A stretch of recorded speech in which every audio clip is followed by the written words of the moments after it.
peixe.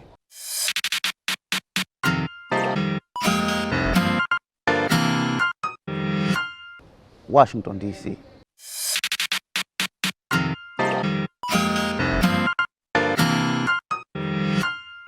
Hugo Boss.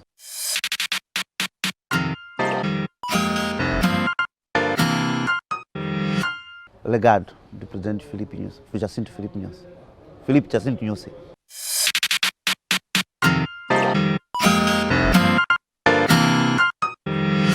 Minha falecida irmã.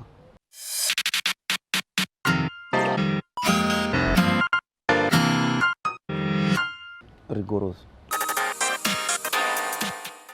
Olá, sejam muito bem-vindos a mais uma edição do seu programa Verso de. Vocês já sabem que sábado sim, nós entramos em sua casa para lhe dar a conhecer o outro lado das nossas personalidades moçambicanas e não só. E esta semana não seria diferente. Trazemos sim um convidado super especial, um homem subjamente conhecido na nossa praça pela sua abordagem bastante polémica e controversa que tem trazido aqui para o povo moçambicano. Falo-vos nada mais e nada menos do que de Egídio Guilherme Vaz Raposo, a quem passo já a saudar. Olá Egídio, seja muito bem-vindo aqui ao nosso programa. Olá, muito obrigado pelo convite. É uma honra estar aqui na TV Mídia Mais. Quero também saudar os nossos telespectadores. E mais uma vez agradecer pela honra e a oportunidade. Pois, nós é que agradecemos por ter aceito o nosso convite e vamos querer partilhar aqui com o nosso telespectador a vida do Egídio Vaz. O Egídio Vaz é um homem conhecido como este homem bastante polémico, este homem para quem olha para ele o julga como um homem muito sério, mas hoje nós queremos exprimir o lado menos sério do Egídio Vaz. Vamos conhecer um bocadinho sobre a vida deste grande homem que tem muito orgulho em ser o esposo da dona Célia Nhampolo e por ser pai dos seus 3 filhos. É assim. É isso mesmo. São só esses. Os meus filhos são 3, sim. Pois. Podemos conhecer os nomes destas 3 preciosidades? Tem o Utsi, o mais velho. Que idade é que ele tem? 17. Uhum. Tem Egídio Vaz Raposo, o primeiro. Uhum. Vai fazer 8 próximo mês. Uhum. E tem a Danila Vaz Raposo, tem 3 anitos. Pois. Exato. São 3 tesouros da vida do Egídio Vaz. São 3. Pois. Mas para que nós cheguemos ao Egídio Vaz pai, com certeza primeiro passamos pelo processo de sermos filhos. Conte para nós como é que foi esta sua experiência em família. Onde é que o Egídio Vaz nasceu? Já sabemos que é da cidade de Tete. E gostávamos que partilhasse connosco como é que foi esta infância do Egídio Vaz. Bom, o Egídio Vaz nasce a 15 de julho de 1968 em Mutarara, província de Tete. Faz os seus estudos primários, aliás, entra na primeira classe em Mutarara, mas completa o ensino primário no Malawi, porque por conta da guerra civil nós tivemos que fugir do Malawi. Eu sou o 7º de 9 filhos do meu pai. Vem de uma família grande. Vem de família grande. Sobrevivemos 7 neste momento. E pereceram 2. E sendo os últimos, portanto o 7º, cresci com os meus pais e a minha mãe, mais os meus 2 irmãos mais novos que eu, porque já na altura que nós fugimos para Malawi, os meus outros irmãos mais grandes estavam no centro internato a estudar, outros já estavam inclusive na cidade de Tete a estudar e, portanto, como os últimos, então nós crescemos, nós os 3 com os nossos pais, estudamos dentro do possível e cá estamos. Egídio contou-nos aqui que teve que ir a Malawi devido à situação da guerra que se verificava na sua cidade. Gostava que partilhasse connosco como é que foi este momento. Contou-nos que tinha apenas 8 anos de idade. Como é que foi para uma criança de 8 anos ter que se ver de repente a abandonar a sua casa, abandonar ali o seu seio familiar e ter que ir para um outro país desconhecido, ainda que na presença de seus pais, com certeza que não foi um momento nada fácil. Bom, não foi um momento fácil. E podemos dizer que tivemos sorte. Tivemos sorte porque meu pai, aliás, nós entramos no Malawi com a junta médica. O meu pai precisava fazer alguma operação, isso era possível no Malawi, porque Mutarara, para aceder à cidade de Tete, era impossível. A guerra já estava, quase que Mutarara era uma ilha. Por todos os lados, a Renamo estava a atacar. Então, o que fizemos foi levar a junta médica para ir ao Hospital Rural de Sanches. Lá, nós tivemos o amigo do meu pai, tinha um familiar lá. Então, nós vamos para lá e hospedamos numa casa que ele não ocupava. Então, ficamos por lá. Estamos aqui a falar de 1985. Então, ficamos lá, ocupamos a casa, no centro da cidade, de Sanches. Mas, em 1986, não, em 1987, há aquele ataque. A Renamo invadiu, atacou Mutarara, invadiu e cortou a ponte, destruiu a ponte. E então, voltando para o meu seio familiar, eu cresço numa família altamente religiosa, sou cristão católico. O meu avô, portanto, o pai da minha mãe, foi catequista e catequista de alto gabarito. A minha mãe é altamente religiosa também, é catequista. O meu pai é catequista e eu sou primário, portanto, a rotina é esta: escola, não, acordar, fazer trabalhos de casa, e, portanto, limpar. Sou feliz que eu e os meus mais dois últimos irmãos vivemos essa vida toda até sair de casa para o nosso pai ser empregado. Já nós buscávamos água, nós limpávamos o pátio, nós limpávamos a casa, nós lavávamos nossa própria roupa e nós lavávamos as louças, cozinhávamos.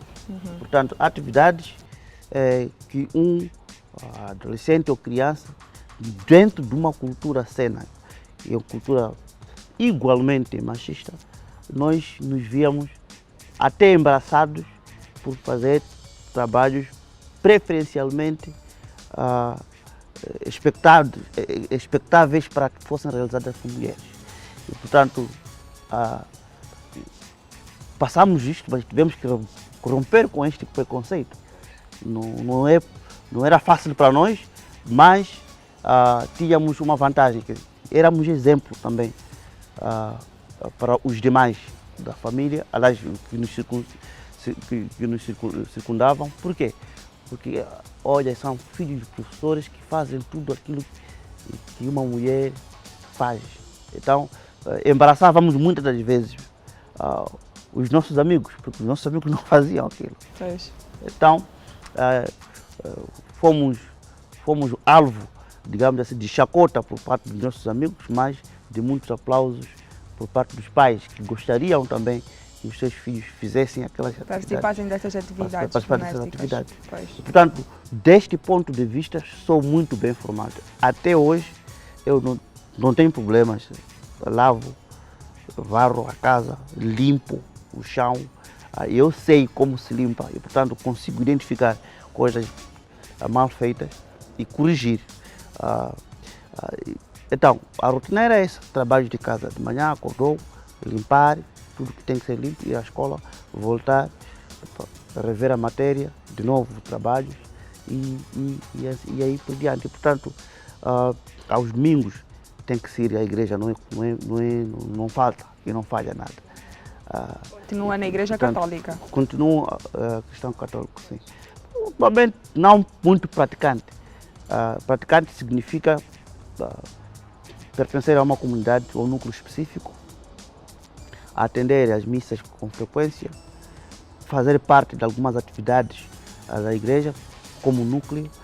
Não tenho participado bastante, mas vou tentar reinserir e reintegrar, cristãmente falando, mas continuo cristão católico e conheço a Bíblia. Conheço a Bíblia. A Bíblia foi-me ensinada pelos meus pais a ler e a interpretar, mas também esses anos todos com a catequese e tirando proveito do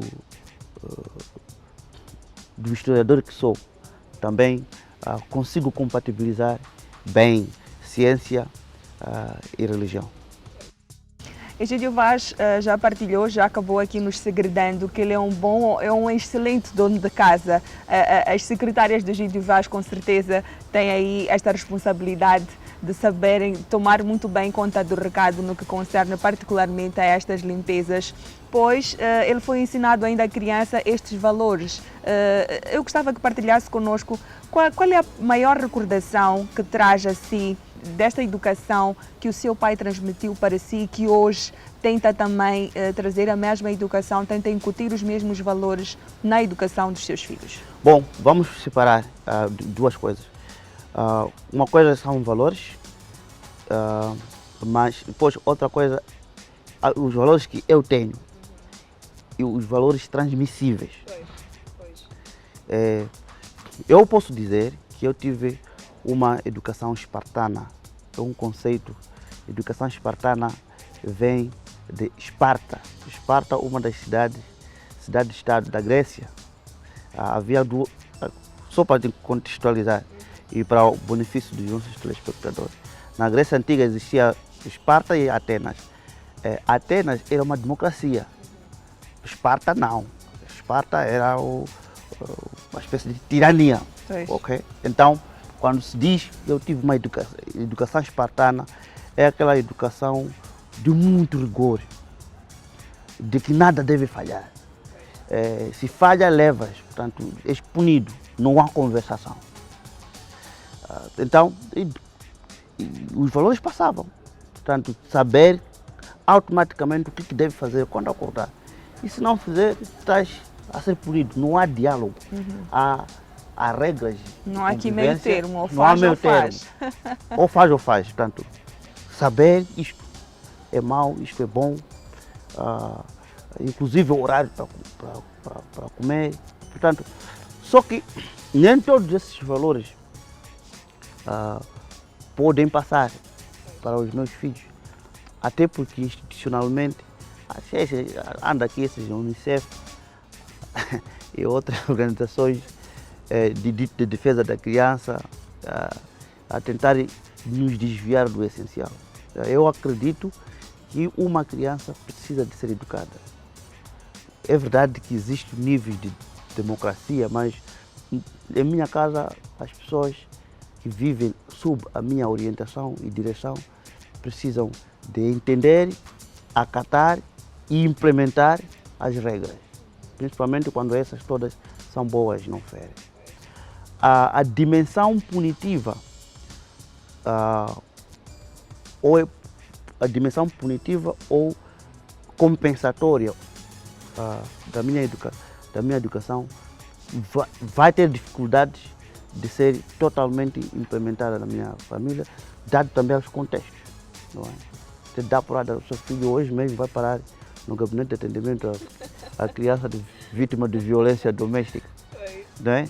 Então, encoraja-se a falar, conversar, entender as crianças. Portanto, dialogar com as crianças. Com as crianças, mas como costuma dizer na minha língua, quando o macaco recusa algum fruto, esse macaco viu o outro a morrer por causa daquele fruto.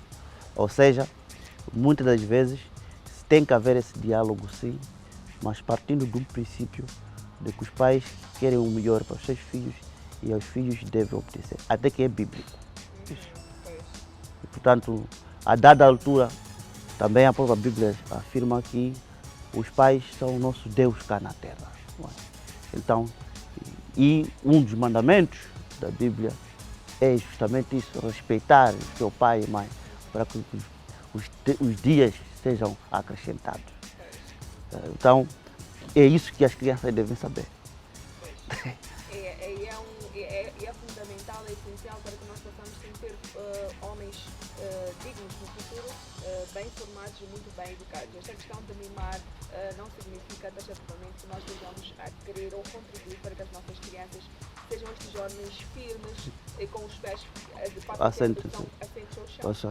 Definitivamente, uma das coisas, um dos desafios da nossa era, tu também tens filhos, eu também, é criar a resiliência e sustentabilidade nos nossos filhos, educá-los para que sejam capazes de por si só sustentarem-se num eventual ou repentino incidente, morte, vocês consigam andar. Algumas pessoas bem afortunadas ou não lutam para comprar casa para os seus filhos, trabalhar por uma conta gorda para os seus filhos. Alguns até entram em práticas corruptas e criminosas porque querem comprar casas e distribuir para os seus filhos. Eu julgo que a educação é base, porque é muito mais importante e sustentável educar bem os seus filhos, tanto moralmente como cientificamente, para que ele desenhe a casa dos seus sonhos. Portanto, por quê? Porque sem a educação, mesmo essa casa, ele pode vender e continuar muito pobre, dependente, tóxico, dependente. Então, eu tenho outras escolhas. Eu invisto na educação moral e científica dos meus filhos e não estou preocupado em deixar uma conta bancária ou criar ilusões de que tem onde morar. Os meus filhos não hão de ter nenhuma casa. Deixada pelo pai, ou feita pelo pai. Num eventual, se Deus me abençoar, ainda mais, porque já nos abençoa com a saúde e o trabalho, no meu testamento, tudo aquilo que forem meus bens materiais vão para a caridade ou vão doar. Os filhos não levam nada. E eu tenho um bom exemplo. O Champalimau, o dono de um dos bancos mais grandes,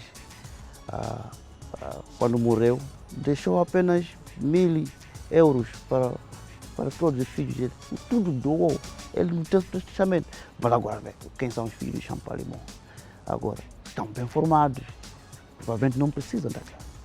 Tenho mais um exemplo de alguém que eu conheço, que ele foi bem abençoado, tem uma casa grande, mas também formou bem os seus filhos. Nenhum dos filhos quer voltar a ficar em casa. Então, eles voltaram a ficar, os dois, e ele segredou uma mente que à noite tenho andando preocupadíssimo, porque lá em cima, portanto, é o caso da rede do primeiro andar, de lá em cima, às vezes eu ouço barulho, mas depois só estou eu e a minha mulher. Ou seja, o sucesso é isso. O sucesso é isso. Portanto, há um pregador, chama-se Miles, também faleceu, diz que sucesso sem sucessor é um fracasso. Sucesso sem sucessor é um fracasso. Se o meu sucesso acaba comigo, e eu fracasso. Então, é preciso, também Jesus Cristo nos ensina isso, de que o amor é gostar de alguém mesmo que seja irrelevante. Ou seja, a importância do homem verifica-se na ausência. Então, eu não posso ter vontade de continuar a viver para assistir os meus filhos. Não. A dado passo, eles devem me ver a mim, já não devem depender de mim, têm que andar com seus próprios pés. Então, mas isso tudo depende muito do tipo de educação que nós temos, que nós damos. Temos uma educação alienadora, onde os pais fazem tudo para os filhos, ou precisamos de uma educação, dar a nossa educação aos filhos, de forma que elas, por si próprias, e na tenra idade, sejam sustentáveis. Então, aos domingos é um caos em casa porque a empregada não veio, não é? Não deve ser, não deve ser. Aos domingos as pessoas que habitam ali devem produzir para si próprias. E não deve haver nenhuma diferença entre um domingo ou uma segunda-feira. É esse tipo de educação e é esta visão que eu costumo sempre tentar transmitir. Pois. Egídio Vaz, eu gostava que partilhasse connosco as suas recordações dos seus tempos de escola. Era um aluno muito dedicado, muito empenhado, era muito trafulha ou nem por isso? Não, sendo nós filhos de professores e na altura precisávamos de liderar pelo exemplo também. Pai Então, e mãe eram professores. sim. Uau, interessante. Então, felizmente também na aldeia em que nós crescemos, tanto em Malawi como mesmo em Mutarara, nós tínhamos um grande peso de sermos os filhos do professor Guilherme e professora Ana. Tinha uma grande Então, responsabilidade. tínhamos uma responsabilidade enorme. Então, tínhamos que ser bons estudantes, tínhamos que ser bons alunos, porque também na avaliação tem a matemática, tem o português, tem o comportamento, tinha que ser bom. Então, não tínhamos que brigar muito, tínhamos que estar sempre prontos e presentes nas atividades da escola. Nós, na escola, da altura, nós tínhamos uma disciplina extracurricular chamada agricultura. Então, cada escola tinha uma chamba. Tínhamos que ir, tínhamos que fazer canteiro, lançar a semente, fazer viver. Então, produzíamos passaroca, verduras. Então, tínhamos que estar lá também. Então, tínhamos que pegar enxada. Ora, não era expectável, na altura, por exemplo, filhos dos professores iguais eram muito intocáveis, ao passo que nós já não. Intocáveis como? Meu pai já trabalha na escola, eu não vou trabalhar. Ou seja, meu pai trabalha por mim, ele já faz o trabalho lá. Então, mas nós éramos diferentes, até porque meu pai sempre assumiu funções de direção, ou era pedagógico da escola. Okay? Então, tinha muito mais poder do que outros filhos, aliás, outros professores, e portanto, nós poderíamos dar ao luxo de estarmos isentos dessas atividades. Mas nunca o fizemos e eu julgo que fui muito regrado. Fui muito regrado. Muitíssimo regrado. Regrado demais, percebe? Regrado demais. Eu vou te segredar, comecei a namorar. Acho que 23 anos. Nós já. Portanto, há 20 anos que eu namoro. Minha atividade sexual, 23 anos. Aos 23 anos. Pois. E já agora, conte-nos como é que foi esta fase do namoro. Aos 23 anos, já meramente maduro, já crescido, e de certeza que já ouvia falar, através de alguns amigos, que existia aí esta questão, esta situação de um homem ficar interessado por uma mulher, um jovem interessar-se por uma rapariga. Sim, mas não. Eu namoro aos 23 anos por causa do meu comportamento prático, sou muito pragmático. Pois, já deu para perceber. Então eu dizia assim, olha, eu sempre vivi mal, não na pobreza, mas não tinha meios para fazer feliz alguém, nem tinha tempo também. Então, vou dar um exemplo. Eu vivo no Malawi e com os meus pais, okay? Mas depois, quando saio das mãos dos meus pais, vivo no lar. A educação é quase idêntica, porque também no lar tu tinha atividade, acordar às 5 horas para produzir o seu próprio mata-bicho. Então, no lar, o grupo de Egídio hoje é para acender fogo. No lar 25 de maio não havia carvão, aquilo eram troncos, pôr uma panela grande, fazer papas, o outro grupo lavar casa de banhos e, portanto, 6 horas para tocar o sino, distribuir as papas, por exemplo, ou o chá pelos demais colegas, depois preparar e ir à escola. Olha, não havia recursos. Não havia recursos. Meu pai só dava-me o dinheiro necessário para pagar as propinas, para pagar o lar e mais nada. E, portanto, aprendi a viver com muito pouco e a ser feliz dentro desse contexto. E é nesse contexto que eu entendo que não tinha que ocupar ou atrapalhar filha de dono. Então, abstive-me de namoro. Só Foi comecei, adiando. Foi adiando. Pois. Então, quando já aos 23 anos, ainda estava a estudar, isto sim, já era finalista, era assistente de investigação, tinha alguns recursos. E eu estava numa puta, tu não namoras aqui sem oferecer uma flor, uma rosa, ou talvez sair para passear. E numa sociedade totalmente monetarizada como essa nossa, aqui em Maputo, eu simplesmente abstive-me. Portanto, quando eu fui me emancipando economicamente, quando também decidi engajar uma namorada. Nós já vamos saber, vamos ficar a conhecer um bocadinho mais sobre como é que começa esta história da sua fase de namoro.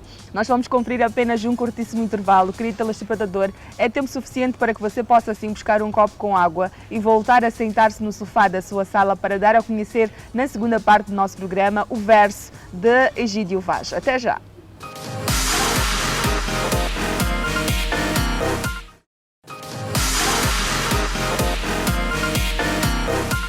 Estamos de volta para a segunda parte do seu programa Verso de. Hoje contamos com a presença de um convidado super especial. Estamos a conhecer o outro lado de Egídio Vaz, um homem bastante conhecido na nossa praça devido ao seu lado, os seus comentários, as suas críticas bastante comentadas, passa aqui a repetição na nossa sociedade moçambicana. Mas hoje nós estamos aqui a conhecer um lado super diferente, totalmente diferente de Egídio Vaz. Está a ser uma conversa bastante agradável e a surpreender-nos com as suas grandes revelações. Vamos dando aqui continuidade ao nosso programa.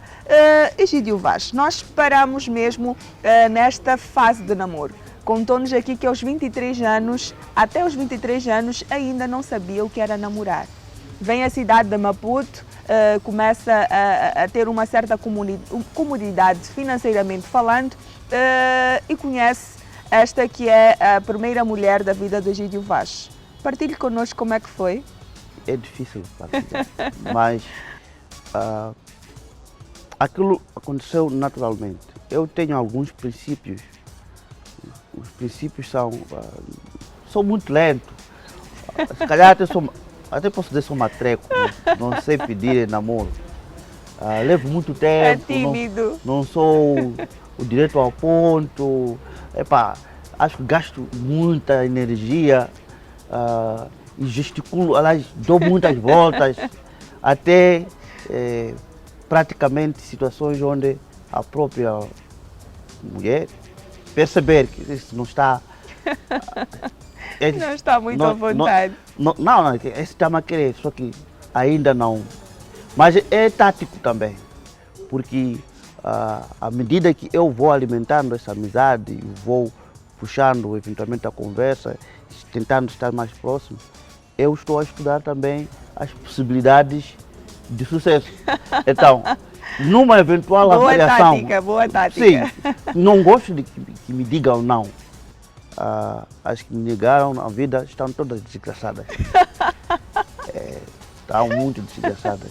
E às vezes agradeço a Deus por ter sido recusado, porque finalmente encontrei alguém da minha vida com a qual não troco com ninguém.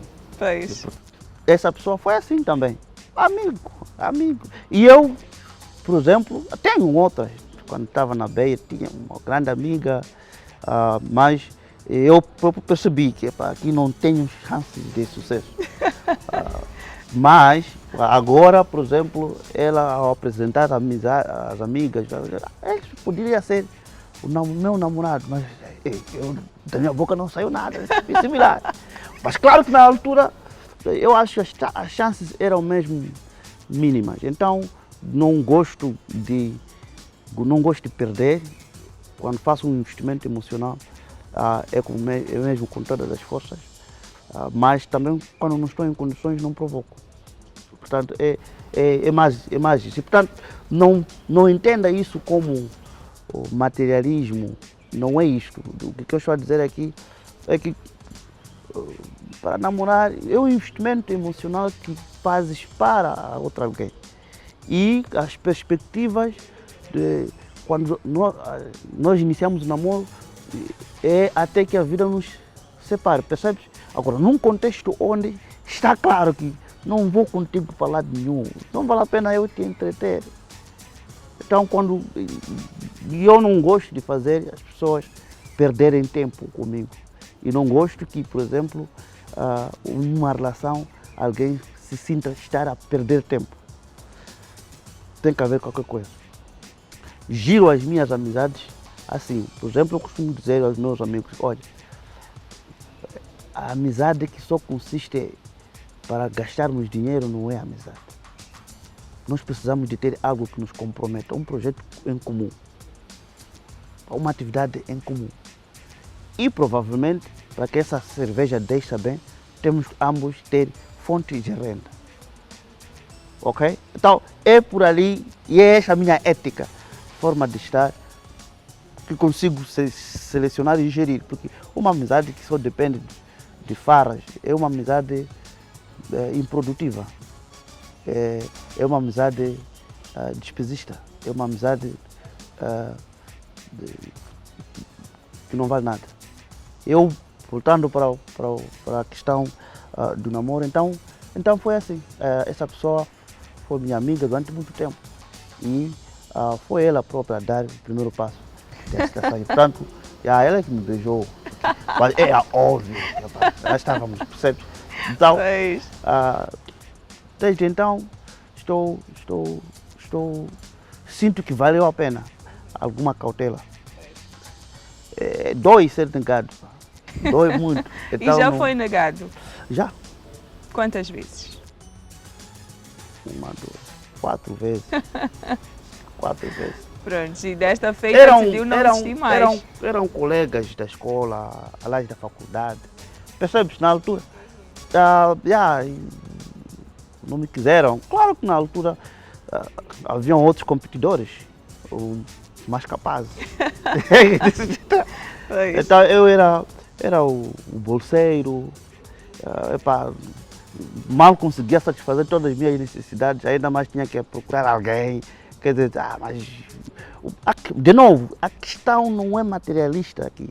A questão é o investimento que tu fazes.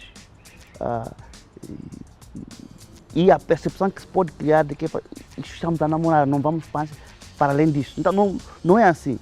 E eu julgo que é bom que todos nós retardemos a atividade sexual, os nossos filhos retardem a atividade sexual para se concentrar no que é essencial. E foi assim que eu decidi, vou me concentrar no essencial. O essencial aqui é estudar para obter o meu próprio rendimento. A partir dali, talvez vou ver este acessório. Então fui cartesiano nesse sentido. E eu julgo que faz bem, inclusive, para toda mulher atrasar as relações sexuais, para todo homem atrasar, porque distrai a dado passo. E investimento emocional. As mulheres, os homens, alguns se matam enquanto ainda são estudantes porque foi traído. Então, mas és estudante, esta é a sua principal missão. Termina isto, depois para ver outras coisas. Então, é por ali, é para evitar desaires. Então, concentro-me naquilo que eu mais e melhor posso fazer.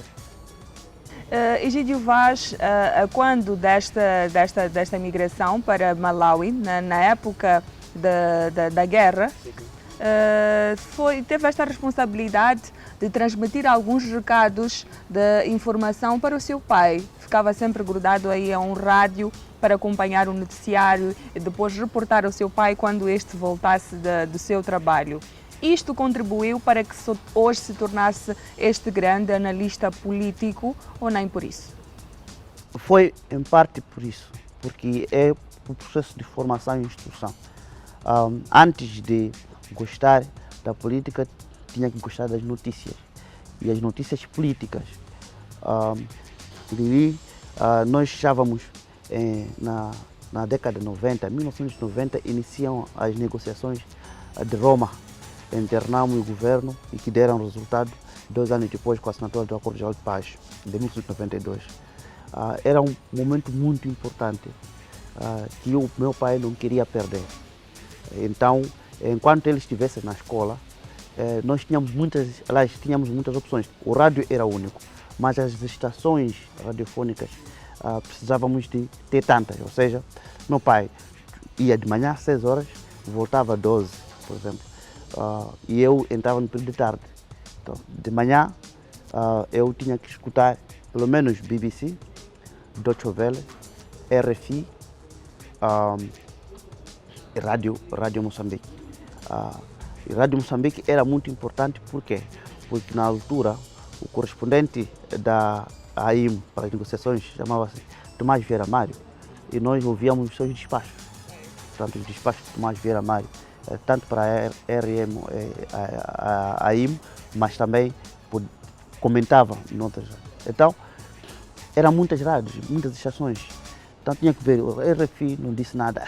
No próximo sinal horário tinha que passar para outro. Inclusive a rádio pirata, na altura da Renamo, que transmitiam a partir de Palabora, que era das 5 às 7 de manhã e depois das 17 às 19. Também tínhamos que escutar essa rádio da Renamo, Voz da Renamo, na altura. Então foi neste processo que passei a ter muito interesse em política e analisava também. Foi chegado a Maputo, existia de 2000 e 2001 e anos seguintes um programa conduzido pelo Emílio Manheque, chamado Estamos Juntos. Um bom programa também de debate de ideias, e nós íamos recolhidos nas residências universitárias para lá e para discutir. Mas nós íamos só como plateia, não era para comentar, porque o painel principal estava construído. Nós só podíamos fazer perguntas e não andar.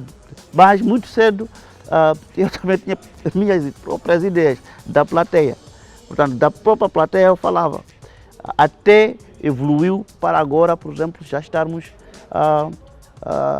no painel principal.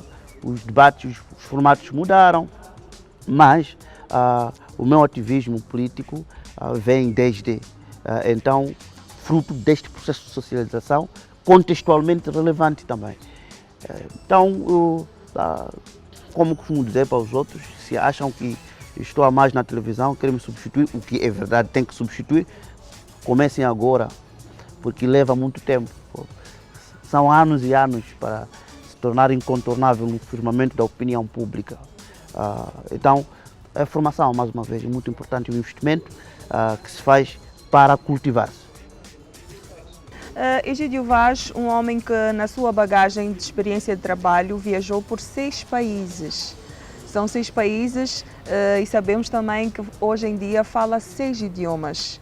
Gostava que partilhasse connosco como é que foi esta sua experiência em viajar por quase todo o mundo e trazer consigo esta capacidade de conseguir falar 6 idiomas, 3 dos quais são nacionais. Sim. Gostava que partilhasse connosco. Sim. Bom, eu falo Shona, Shewa, falo Sena, portanto são as principais línguas. Depois estudei na Universidade do Argundland em Macua, totalizam 4 línguas nacionais, obviamente, para além de português e inglês. A língua inglesa é fruto também da minha... Tudo começa no Malawi, quando eu tive que estudar o ensino primário malawiano e o português ao mesmo tempo.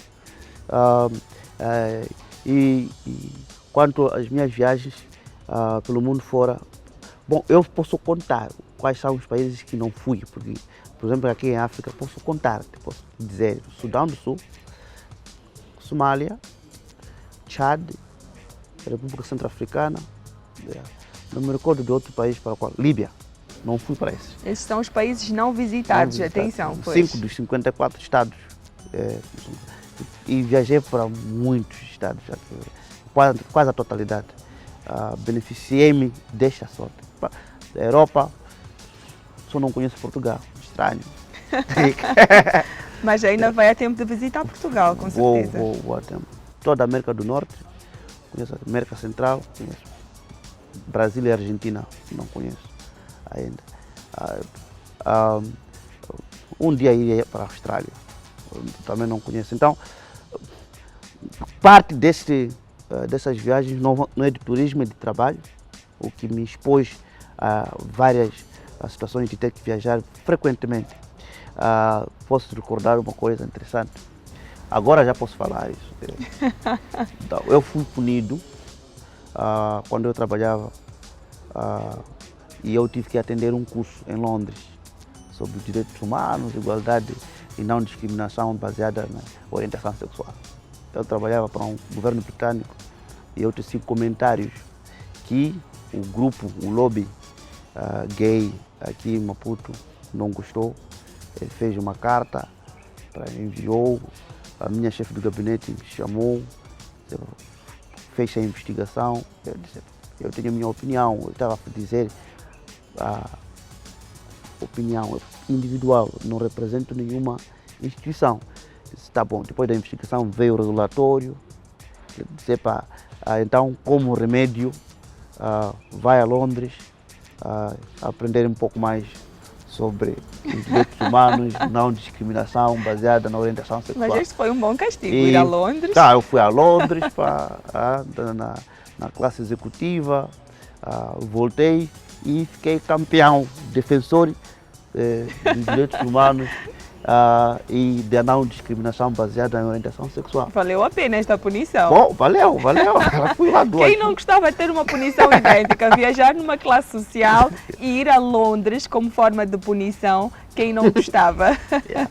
Então são pequenos episódios ali, mas noutros foi mesmo informação, porque isto é muito importante. Eu considero-me alguém que gosta muito de aprender e formar. E esse é um tema que eu um dia gostava de conversar consigo, chama-se reconversão profissional. O mundo que corre, ter emprego não é fácil. Agora, não podemos ficar frustrados apenas com um curso feito e depois sem uma empregabilidade. Então, é preciso as pessoas reconverter-se profissionalmente, progressivamente, para que se ajustem às demandas do mercado. Tenho visto e fico muito triste quando as pessoas dizem, eu fiz física, até agora não tenho um emprego. Então, conserte computadores, reconverta-se. É muito importante e falamos pouco sobre isto. Falamos pouco sobre isso e acabamos sempre culpando eventualmente o governo por não estar a fazer nada. Eu julgo que o que nós precisamos de fazer é progressivamente nos reconvertermos e nos ajustarmos. Existe um provérbio nem é provérbio, essa é uma máxima na minha língua que diz que tu não sabes o que engorda o porco, justamente porque come muitas coisas, umas boas, outras feias, mas o porco está ali todo ele bem nutrido. Então, profissionalmente temos que ser assim, temos que estudar e saber fazer um pouco mais, não é? Eu domino desenho, AutoCAD, domino vídeo, domino outras técnicas. Então, não estarei tombado aqui à procura apenas de uma única profissão. Então, eu ia atrás destes cursos, dessas formações, não perder nenhuma oportunidade. Pois, gente, a nossa conversa está mesmo a chegar ao final, mas eu gostava que não terminássemos sem que antes o Egídio Vaz se descrevesse como pai e como esposo. Bom, com 3 filhos e uma mulher em casa, eu tento no máximo estar com a minha família. Isso é muito importante, porque quanto ao almoço, quase que é difícil, mas o jantar e principalmente os finais de semana, por exemplo, domingo, estou para eles. Da segunda a sexta estamos nessas correrias, mas pelo menos aos domingos é um dia cancelado para mesmo meus amigos sabem que não vai encontrar ele aos domingos, porque tenho estado com ele agora. Sempre saio sempre com os meus filhos. A parte que eu mais gosto é levar os meus filhos à escola. Faço pessoalmente, não delego a ninguém, porque também é um processo muito interessante. Aquela caminhada é muito interessante na transmissão dos valores, em explicar a transmissão inclusive do conhecimento, etc, etc. Eu faço isso pessoalmente e não me arrependo. E por fim, eu gostava que partilhasse connosco qual é o principal legado que o Egídio Vaz gostava de deixar para Moçambique inteiro. Bom, eu julgo que todos nós, o maior legado é deixar um país em paz. Fazer tudo o que for necessário para não criar perturbações ao trem. O nosso comportamento cívico, individual, é que vai fazer o coletivo, é que vai ser determinante para o comportamento do país como tal. Muitas vezes eu lamento o facto de nós pagarmos impostos não significa que nós não possamos nós próprios, por exemplo, limparmos o pátio quando estiver sujo. O facto de pagarmos impostos municipais não nos dá o direito a tratar bem o lixo. Okay. Então, nós podemos pagar impostos e fazermos ainda dentro da nossa comunidade necessários trabalhos. Estou muito preocupado com a criminalidade e a delinquência juvenil, em parte por conta de uma educação deficitária. Então, eu julgo que um país em paz não é apenas em paz com relação à guerra, portanto, a tiro, mas também é socialmente mais coeso e com uma base moral muito importante. Não concebo quando vejo pessoas extraírem órgãos humanos para vendê-los. É um crime não só ignóbil, mas também revela uma perplexidade dos nossos valores. E eu julgo que individualmente nós adultos precisamos de ter tempo suficiente para pregarmos o bem e sermos o exemplo do bem. As pessoas agora não acreditam em si, sempre acreditam que o trem um pouco mais acima, com poder, pode ajudar. Não, ali todos os meus trabalhos foram por concurso público. E eu fico muito preocupado quando alguém me pede favor, fala lá com tal fulano para ver se posso conseguir. Estamos a perder a confiança em nós próprios. Eu julgo que temos que transmitir os valores de trabalho árduo, a ideia de que o sucesso vai ser um processo longo, ao longo do qual nós vamos ter fracassos, mas se formos persistentes, nós vamos vencer. É uma construção. Todo mundo quer ser rico, mas a riqueza é um processo cumulativo e de acumulação de bens de capital e não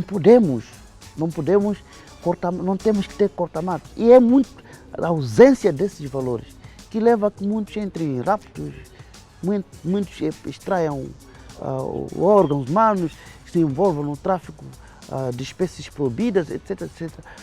Alguma coisa que está a falhar. Por isso, quando eu digo que